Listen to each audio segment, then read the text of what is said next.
welcome back to 100 Pounds of Locks in the Lock Butcher Shop. Got another 10 for you today.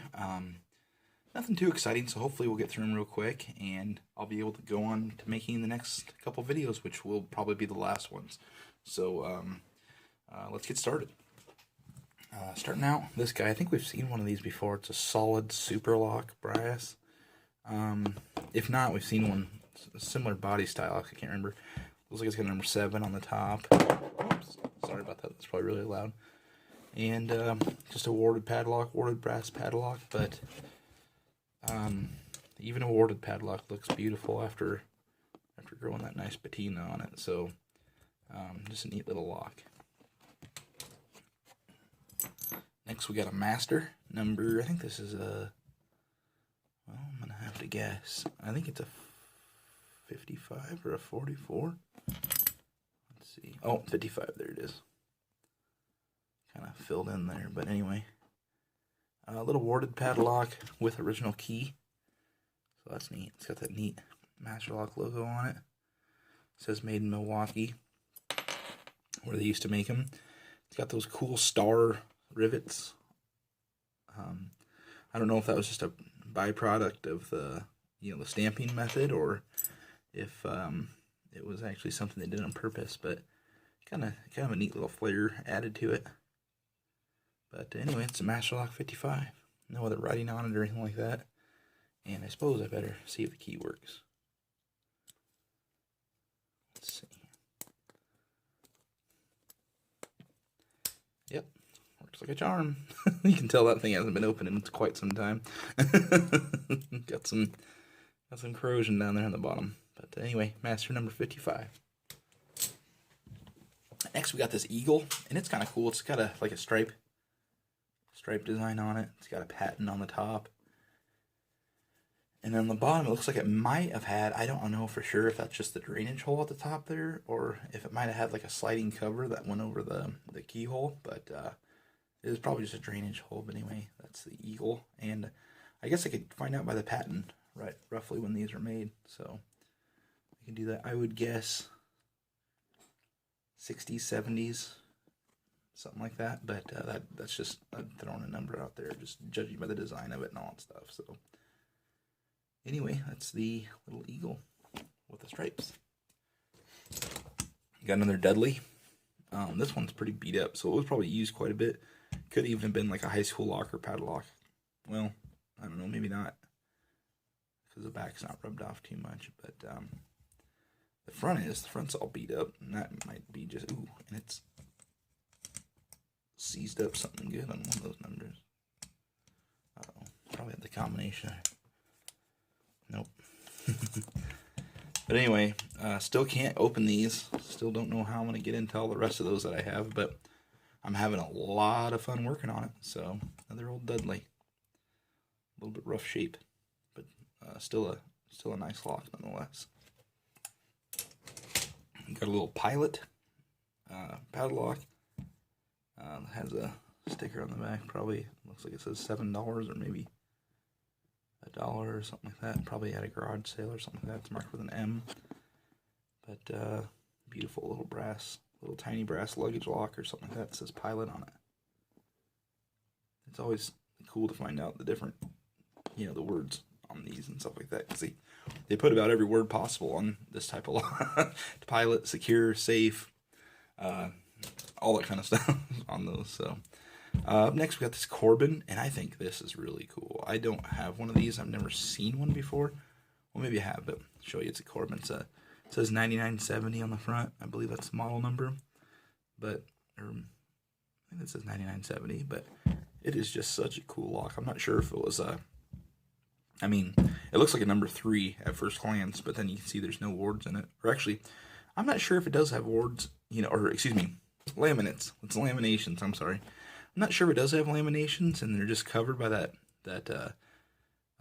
like a covering there, or if it's just a solid body that they just put a lamination on the top and bottom of to like hold the shackle assembly in, and then the obviously the core in. But beautiful keyway, and it looks like this might be a, oh no, it's a pin tumbler. I thought it looked like a wafer there for a second through the camera, but it's a pin tumbler. But it is a neat little lock. I don't see these very often. And like I said, I hadn't seen one before when I got this, but then I started seeing them every once in a while when after I saw this. So, beautiful old Corbin striped lock. Love it. Next, we got another Comet little luggage lock. Same as the rest of them. Nothing else too interesting, but I promised you guys I'd show you all the locks in this lot. So, here it is. Made in USA. And probably kept someone's luggage secure or something like that. Who knows? But a little Comet. I like that logo though. It looks real 50s or late 50s, early 60s when they're into like the outer space travel and all that stuff. So little Comet Restless. And I got another one of these Chicago locks, and it's in a little bit rougher shape than the one from the last video. Looks like it was used a little bit more. Still springy on the shackle. Let's see what it says up here. Probably just patent, yeah. Sorry about the blurriness. Can't get this thing to focus. There we go. Just U.S. patent. That's it. I don't know if I had a name in it or something like that. It's got, just like most Chicago's have, it's got the key code on it. I think it's 1065 or 1055. I can't tell. But nice little lock. Nice little Chicago lock. Hopefully we'll get that thing open. And second to last, we got a Wise. I finally got one of these. I've seen these all over the place, and I've been tempted to buy them in auctions, in lots and stuff like that. And I finally got one, but I did not get a key for it. So I've seen Bosnian Bill has a video on how to pick these, and it looks pretty easy, but I haven't had time to give it a try yet. But I'm hoping I can pick it open, impression it, and then make a key for it out of scratch, which, judging by what the blanks look like and stuff like that, shouldn't be too difficult. But looks like it's got some patents down here. Yep, patent made in USA, number 60 on the back. But little Wise lock, and these things are cool. I wish I had the key so I could show you how they work, but you've probably all seen them work, so I wouldn't, I guess. I guess maybe some of you haven't, but they're really cool. If you haven't seen them work, check it out. Look up a video or something like that on the Wise lock, but they're cool little locks. Last but not least, we have the Sesame, and I can't remember. It was a long time ago in this series. I got a couple of these Sesame locks, and I could not for the life of me get a probe, into the wheels like they typically do to find the gates and stuff like that. And so, being the lock butcher, I went ahead and made myself a cutaway. And I only did this, don't get upset, I only did this to try to save the other locks. And I'll show you why I'm having so much trouble here, if I can get some good lighting. And I probably can't. I've got all these fancy lights now, and I can't get good lighting. But let's lay it down. I'm going to try to get up right above it. See if we can't see into it. Nope, that's not very good either. Hang on just a sec. Cool, so if I turn the flash on my phone, it actually has a flashlight that produces light from the camera so you can see in there. So, like I said, normally you stick a probe down the side here and you just feel for notches in all these wheels. Well, this one doesn't have notches in all the wheels.